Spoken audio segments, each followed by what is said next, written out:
Sveiki. Taigi, kaip ir žadėjau, pristatau šio kanalo rengiamo matematikos pagrindinio ugdymo pasiekimų patikrinimo bandomųjų užduočių sprendimus. Taigi, nieko nelaukdami ir pradėkime. Kaip žinia, šis bandomasis, kaip galim pavadinti taip, kaip patikrinimas, turėjo 17 užduočių. Taigi, kadangi, žinoma, užduočių buvo nemažai, taigi visų neišnagrinėsiu viename video, taigi bus keli video šią būtent temą. Taigi, būtinai peržiūrėkite visus video, jeigu norite tiesiog pasitikrinti arba sužinoti, kokie buvo uždaviniai šiame patikrinime ir išsiaiškinti, kaip šie uždaviniai turėjo būti išspręsti. Taigi, pradedame nuo pirmojo uždavinio. Taigi, pirmasis uždavinys buvo štai toks. Apskaičiuoti mažiausią bendrą kartotinį skaičių 420 ir 882. Taigi, pirmiausiai, ką mes turime padaryti su šiais skaičiais, tai juos išskaidyti pirminiais dauginamaisiais. Taigi, štai taip, išskaidome šios skaičius pirminiais dauginamaisiais. Štai galime užrašyti, kaip šie skaičiai išsiskaido. Ir štai čia matote, tai yra prie kiekvieno uždavinio jūs matysite, čia bus parašyta, kiek galima iš viso buvo surinkti taškų, čia kiek už kiekvieną žingsnį jau yra duodama taškų, reiškia. Už tai štai tokį reiškia užrašą, jeigu jūs išskaidėte abu skaičius pirminiais dauginamaisiais, jūs jau gaunate vieną tašką. Taigi, pereikime prie kitos dalies, tai kai skaidome pirminiais dauginamaisiais, mes turime išrašyti visus skirtingus daugiklius. Tai yra žiūrėti į abu skaidimus ir matome, kad skirtingi daugikliai yra 2, 3, 5 ir 7. Na, o vėliau šiuos dauginamosius turime pakelti tokiu laipsniu, kur tas laipsnis turi, reiškia mums, jisai yra lygus, reiškia būtent to skaičiaus didžiausią pasirodymo dažnį. Kiekviename iš tų skaidinių, reiškia, šiame skaidinyje 2 pasikartoja 2 kartus, o šitame tik 1 kartą. Tai išrenkame didžiausią, tai yra 2 kartus ir pakeliame antrojų laipsnį. Štai čia, pavyzdžiui, trejetas pasikartoja 1 kartą, o čia pasikartoja 2 kartus. Vadinasi, išrenkame didžiausią pasikartojimo dažnį ir keliame antrojų laipsnį. Čia 5 kartojasi 1 kartą, čia nė karto, 0, tai didžiausias yra vienetas, na, čia 1 kartą septynetas pasikartoja, čia 2, išrenkam didžiausią, tai yra 2. Na, o vėliau tiesiog atliekame aritmetinius veiksmus ir gauname mažiausią bendrą kartotinį. Štai ir gavome 2 taškus už šitą uždavinį. Antra užduotis. Suprasinti štai šitą reiškinį. Na, jis aišku gal buvo kiek neįprastas šitas uždavinys, kadangi vieniems galbūt netgi atrodytų, kad čia su šituo reiškiniu nieko padaryti daugiau nebegalima. Na, o tiems, kam vis dėlto, kas pagalvojo, tarkime, kągi čia būtų galima padaryti su tuo reiškiniu, tai aišku, turbūt pirma mintis, kuri kilo, tai, kad kažką galbūt reikia padaryti su būtent šitos šaknies pošakiu. Na, kas tai pagalvojo ir buvo iš tiesų teisūs. Kadangi mes būtent ir turime tvarkyti štai šito reiškinio, tai yra šitos šaknies pošakį. Ir ką mes turime padaryti su to pošakniu, tai mes turime šitam reiškia būtent reiškiniui štai tokiam, turime tiesiog suteikti būtent tokį pavydalą. Tai yra, turime gauti skirtumo kvadratą. O kaip tą skirtumo kvadratą gauti? Na, pirmiausiai galima užsirašyti, kaip šitas skirtumo kvadratas išsiskaido. Jis, aišku, išsiskaido pagal štai tokią formulę, kuri jums, manau, yra žinoma. O vėliau tiesiog, reikėtų šitaip vadovautis štai tokia taisyklė. Reiškia, kad šitas skaičių, reiškia, kuris yra be šaknies, reiškia, mes jį prilyginsime, jog jis yra lygus pirmojo nario kvadrato ir antrojo nario kvadrato sumai, o štai šitas reiškia narys su šaknimi, jisai yra lygus dvigubai, būtent pirmo ir antro nario sandaugai. Jeigu mes prisilyginame štai tokiam dalykui, tai gauname, kad a kart b yra lygu 3 kart šaknis iš 7. Tai vėl vieną dauginamąjį mes laikysime, kad jis yra lygus a, o šaknį iš 7 laikysime, kad tai yra lygu b. Bet žinoma, turime patikrinti, ar štai šitos a ir b reikšmės mums duos teisingą atsakymą. Tai mes tada tiesiog šitas a ir b reikšmės įsistatome būtent iš šitą reiškinį. Ir štai ką gauname. Reiškia, gauname 3 kvadratu minus 2 kart 3 kart šaknis iš 7 plus šaknis iš 7 kvadratu. Ir štai gauname 16 minus 6 šaknis iš 7. Ir mes gauname štai tokį reiškinį, kokį turėjome. O būtent iš šito reiškinį mes galime ir pasidaryti, reiškia, skirtumo kvadratą. Reiškia, jeigu mes štai šitą reiškinį įsiskaitom štai taip, tai tiesiog, reiškia, galime jį pasirašyti štai taip kvadratu. Ir štai gauname, reiškia, štai vieną tašką. Štai, kad mes, reiškia, parašėme būtent štai šitą reiškinį per skirtumo kvadratą. Nu, kai mes pasirašom šitą reiškinį skirtumo kvadratu, tuomet, žinoma, mes prisimename, kad galime, reiškia, būtent ištraukti šaknį. Tai yra, mes tiesiog nuimsime šaknį ženklą, bet tuomet, reiškia, būtent tas pošaknis, reiškia, tiesiog negalime rašyti tiesiog 3 minus šaknis iš 7, o turime užrašyti modulį, kadangi yra būtent savybė, jog šaknis iš a kvadratu yra lygu a moduliui. Tai ir čia, reiškia, užrašome 3 minus šaknis iš 7 modulį. Na ir, aišku, prirašome plus šaknis iš 7, kuris, aišku, buvo štai čia. Na ir toliau tvarkome šitą reiškinį, bandome nuimti modulį. O modulį nuimame pagal kokią taisyklę. Reiškia, jeigu pomodulinis reiškinys yra teigiamas, arba kad ir lygus nuliui, tai tada tiesiog nuimame modulio ženklą paprastai, tiesiog ir lieka 3 minus šaknis iš 7, o jeigu jis būtų neigiamas, tas pomodulinis reiškinys, tuomet mes prie šitą reiškinį parašytume minusą. Bet matome, kad šitas pomodulinis reiškinys yra teigiamas. Čia aš taip peršoko man. Taigi, patikriname kaip. Reiškia, tiesiog pakeliame, galima aišku su skaičiuotuvu paskaičiuoti apytiksliai, bet tikslesnis, reiškia, skaičiavimas būtų tiesiog pakeliant 3 kvadratu ir šaknį iš 7 kvadratų. Kadangi 9 daugiau už 7, vadinasi ir 3 yra daugiau už šaknį iš 7. O jeigu 3 yra daugiau už šaknį iš 7, vadinasi 3 minus šaknis iš 7 yra teigiamas skaičius. Taigi, tada mes paprastai nuėmame modulio ženklą.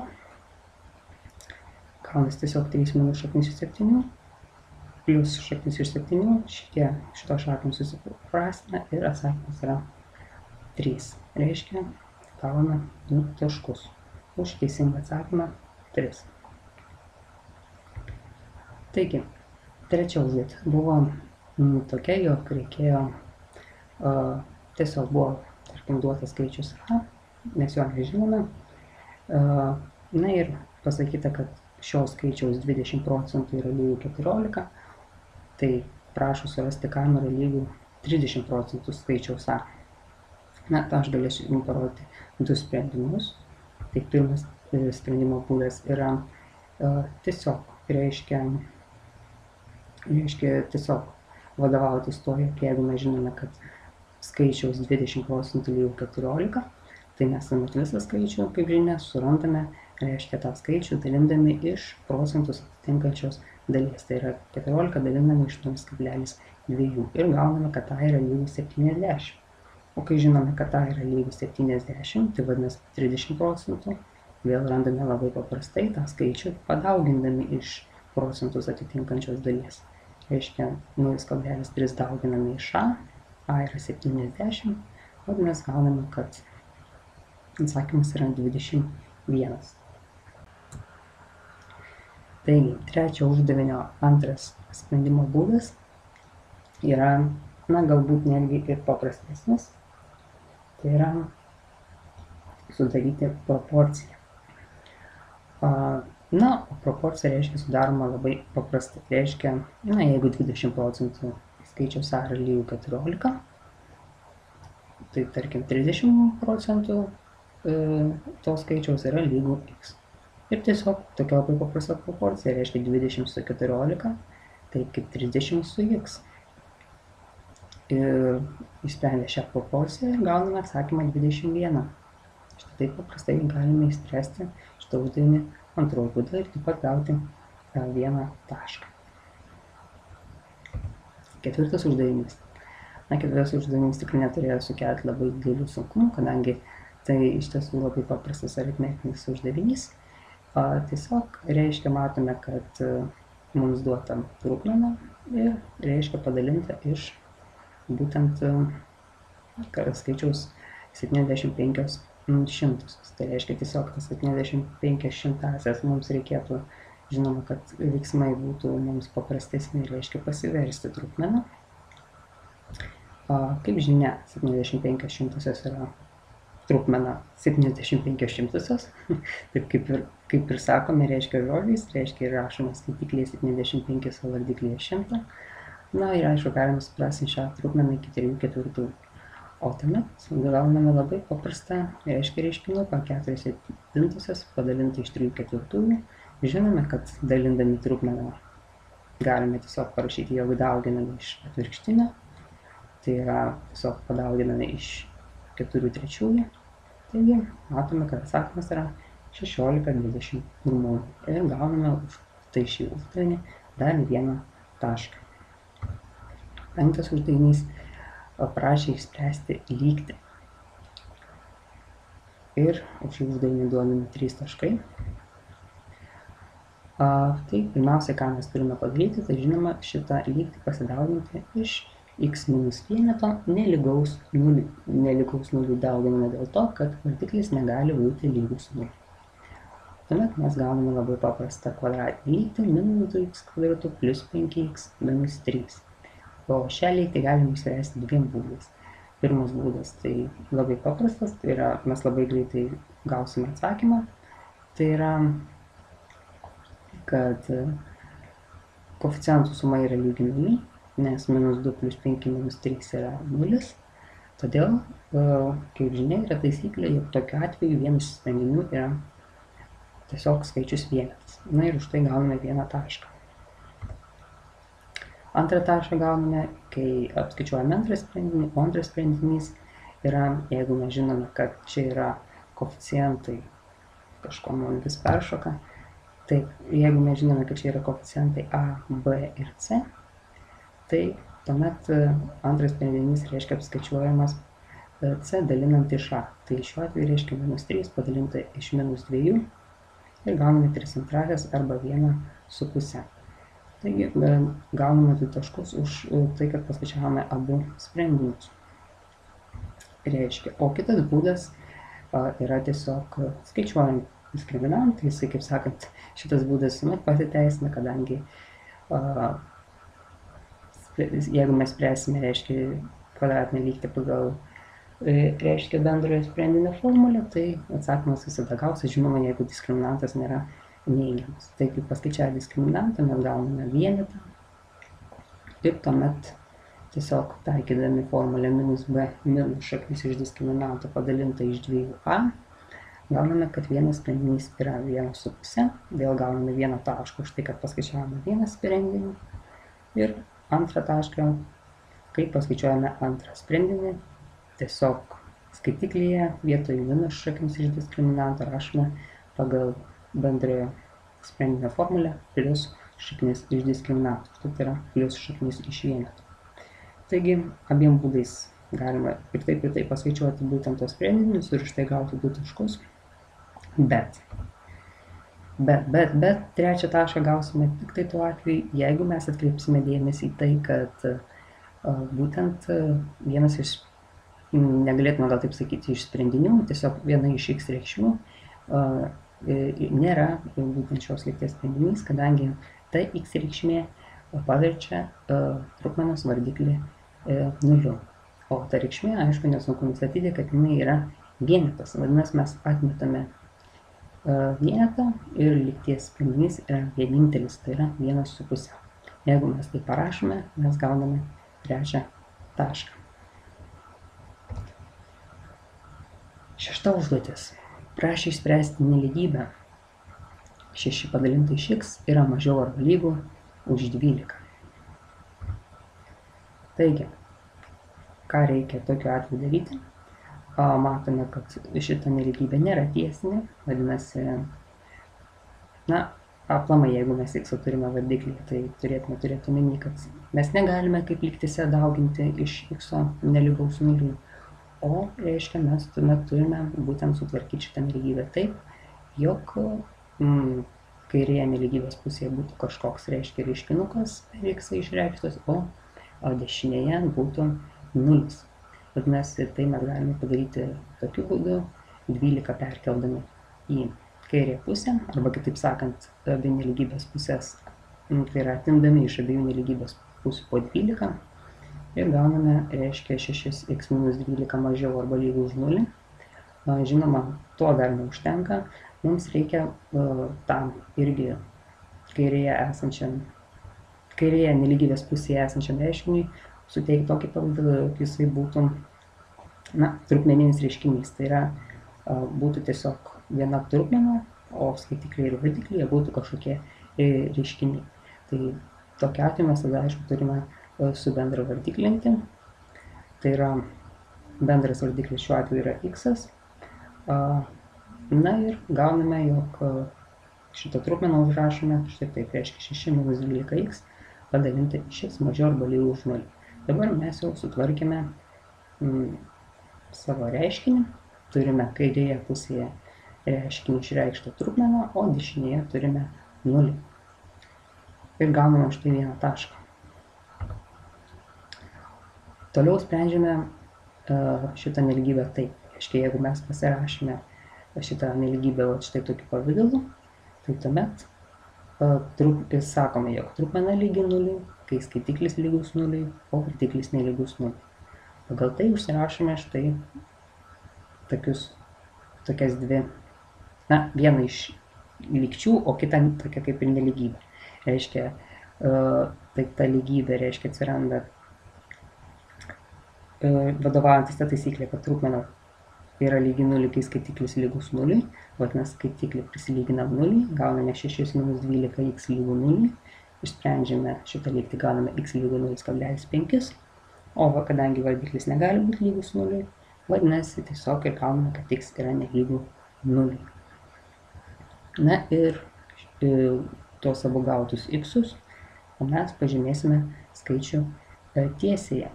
Tai yra 0 ir 0,5. Tik tai turėsime atkreipti dėmesį į tai, kad x yra lygus 0,5, bet x yra nelygus 0.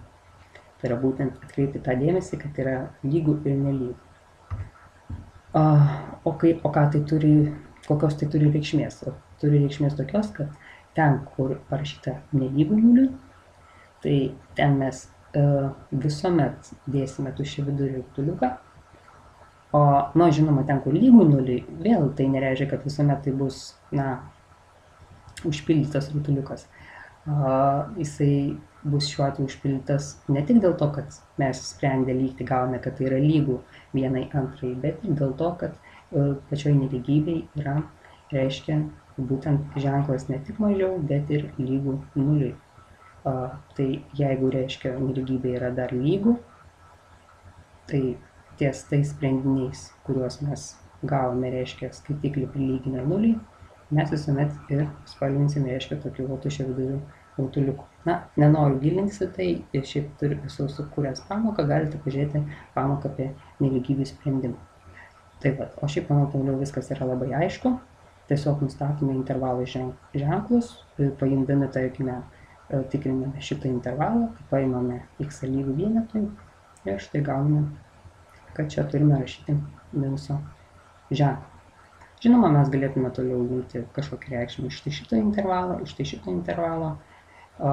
ir paskaičiuoti, reiškia, gautume čia pliusą, o čia minusą. Bet, kaip žinia, Šiuo atveju mes galime tiesiog vadovautis taisyklė, jog intervalų ženklai keičiasi pakaitomis. Reiškia, jeigu čia buvo minusas, tada čia turi būti pliusas, o čia tada vėl turi būti minusas.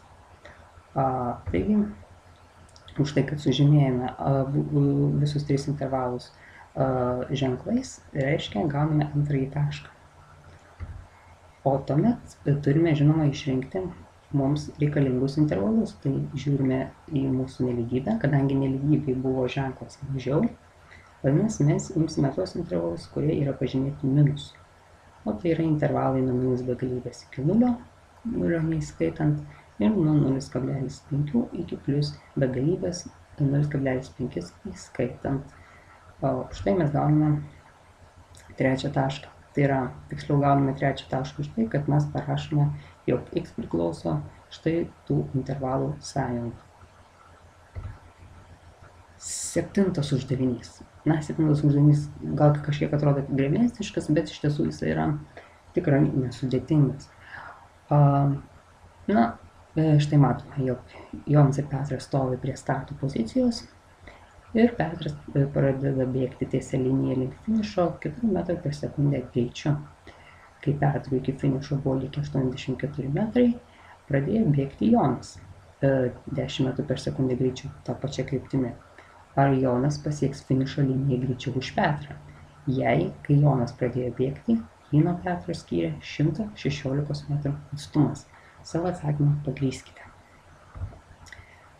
Galime visą tai, kas čia užrašyta žodžiais, jeigu tai yra labai sunku įsivaizduoti, mes galime pamėginti pasibraižyti brėžinį. Reiškia, čia matome starto poziciją, finišo poziciją, o tie kvadratėliai reiškia atstoja tos du berniukus, tai yra Joną ir Petrą. Ir pamodeliuokim šitą situaciją, reiškia, pagal sąlygą. Reiškia, tarkime, Petras, matome, nuo starto jau reiškia nubėgo 116 metrų. Ir reiškia, kaip matome pagal sąlygą, reiškia, kai Jonas pradėjo bėgti, reiškia, jį nuo Petro išskyrė 116 metrų atstumas. Reiškia, aš dabar nubraižiau šitą situaciją, kai jau Jonas pradės bėgti, nes juos abu dabar skiria 116 metrų atstumas. O kaip matome, Petrui, reiškia, irgi pagal tą pačią sąlygą, matome, jog buvo parašyta, kad iki finišo buvo likę 84 metrai. Reiškia, aš lygiai taip pat čia pasirodau savo, koks yra tas atstumas, reiškia, nuo Petro iki finišo. Reiškia, čia dabar yra būtent ta, sakau, situacija, kai jau Jonas pradės bėgti. Reiškia, jis jau pasiruošęs bėgti. Taigi, pradėkime dabar skaičiuoti. Reiškia, ar spės reiškia, Jonas aplenkti Petrą, ar nespės, reiškia, iki finišo. Tai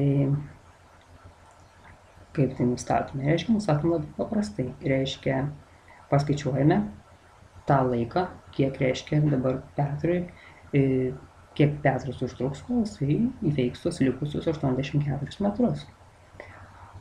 Ir gauname, reiškia, pritaikę labai paprastą formulę, jog laikas yra lygus kelio dalinant iš greičio, gauname, kad jisai užtruks 21 sekundę.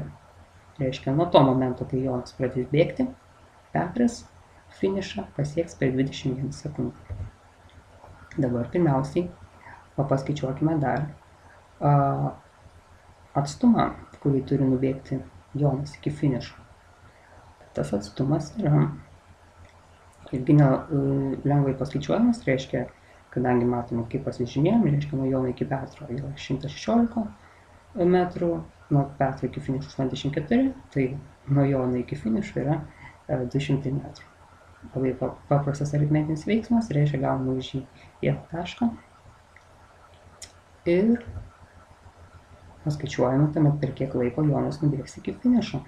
Reiškia, jeigu jį iki finišos skiria 200 metrų, reiškia, jisai bėga 10 metrų per sekundę greičiu, vadinasi, jisai finišą pasieks per 20 sekundžių. Taigi, mes turime abu laikus, tai yra, kiek užtruks Jonas, kol pasieks finišą, ir kiek laiko užtruks Petras, kol pasieks finišą nuo to momento, kai jau Jonas pradeda bėgti. Ir gauname gavę štai tokius laikus, mes padarome išvadą, jog kadangi Jonas užtruks mažiau laiko, vadinasi, jisai atbėgs iki finišo linijos greičiau. Taigi atsakymas yra taip. Ir gauname 2 taškus už šitą uždavinį. 8 uždavinys. Turime funkciją, iškart užduodu paslaptį, arba anokia paslaptis, kad šita funkcija yra kvadratinė. Na ir A dalyje prašoma rasti šios funkcijos apibrėžimą ir reikšmių sritį. Taigi, reikšmių sritį nustatyti, manau, tikrai yra labai paprasta ir nesudėtinga, kadangi reikšmių sritis, tai yra apibrėžimo sritis, yra visos galimos x reikšmės. Na, matome čia, jog būtent mes galime statyti bet kokį x, čia nėra nei trupmenų, nei šaknų, taigi visi x yra galimi, su visais x mes paskaičiuosime šios funkcijos reikšmę, vadinasi, apibrėžimo sritis yra visi realiai, arba galime užrašyti intervalu nuo minus begalybės iki plius begalybės ir už tai gauti labai lengvai 1 tašką. O nustatant reikšmių sritį, šiek tiek jau gal ir reikėtų pavargti. Turint omeny, jog funkcijos grafikas yra parabolė ir pagal koeficiento a reikšmę, kuri yra lygi -2, taigi jinai yra neigiama, mes galime pasakyti, jog mūsų parabolė reiškia yra šakomis į apačią.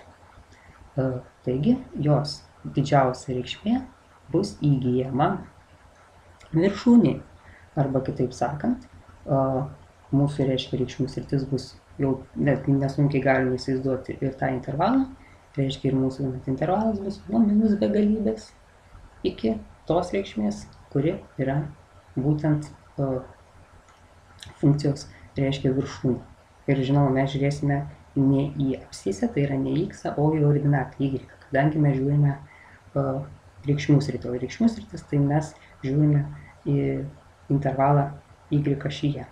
Taigi, bet kadangi vis dėlto tam, kad nustatytume y tą koordinatą, mes pirmiausia turime pasiskaičiuoti x koordinatą, tai tą x koordinatą skaičiuojame pagal formulę reiškia tokia, reiškia -b padalinta iš 2a, tai gauname -1 padalinta iš 2 kart -2, tai yra 1/4. O y koordinatą randame labai paprastai, tiesiog, kadangi apsiskaičiavome x, tai įsistatome iš tai šitą formulę. Ir gauname atsakymą 6 vaikus ir 1/8.